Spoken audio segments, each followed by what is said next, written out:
అందరికీ మా నమస్కారము. సమాధానం చాలా తక్కువగా ఉన్నందువలన శాస్త్రి గారు నన్ను తక్కువగా మాట్లాడిన బట్టి 2 ముక్కల్లో ముగిస్తాను. ఇది మా తాతగారు అయినటువంటి కోదండరామరావు గారు 1951 సంవత్సరంలో అరవింద మందిరాన్ని కట్టించారు.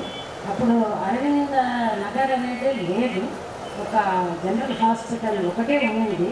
నేను చిన్న పిల్లప్పటి నుంచి చూస్తూనే ఉన్నాను.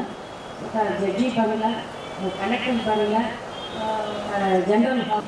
అప్పుడు మా తాతగారు ఇక్కడ అరవింద మందిరం కట్టించినారు.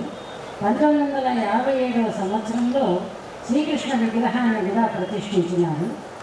ఆ తర్వాత ఆయన చేసినటువంటి విశేష కృషి వల్ల ఈ మొత్తం ఈ ప్రదేశానికంతా అరవింద నగర్ అని పేరు వచ్చింది అని చెప్పుకోవడానికి నాకు చాలా గర్వంగా ఉంది.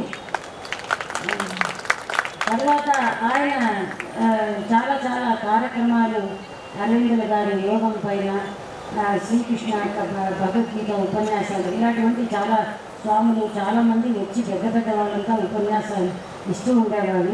ప్రతి ఉపన్యాసంలోనూ మొదటి ప్రేయర్ సాంగ్, నేను ఇంకా చాలా చిన్నపిల్లలప్పుడు మొదటి అన్ని ప్రేయర్ సాంగ్స్ నేనే పాడుతూ ఉండేదాన్ని. అది నాకు చాలా బాగా గుర్తుంది. చాలా పెద్ద వాళ్ళంతా వచ్చి ఇక్కడ ఉన్నారు. ఆ తర్వాత కాలక్రమేణా ఆయన గతించిన పిమ్మట మా అమ్మగారు శ్రీమతి ఇందిరాదేవి గారు కొద్ది కాలము ఆమె కూడా ఈ మందిర నిర్వహణ చూస్తున్నారు. ఆమె కూడా 2017లో ప్రారంభించారు.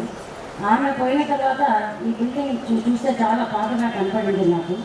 సరే అని చెప్పి నేనే ధైర్యం చేసి మొత్తం అంతా దాన్ని పడగొట్టి మళ్ళీ దాన్ని పునరుద్ధరణ కార్యక్రమం చేసి ఇప్పుడు ఈ మాత్రం చేసినాను.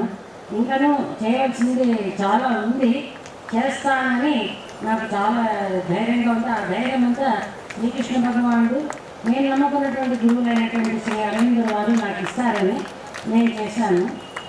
అంతా వాళ్ళ యొక్క దయనే. ఆ దయ నుంచే నేను ముందుకు సాగుతున్నాను.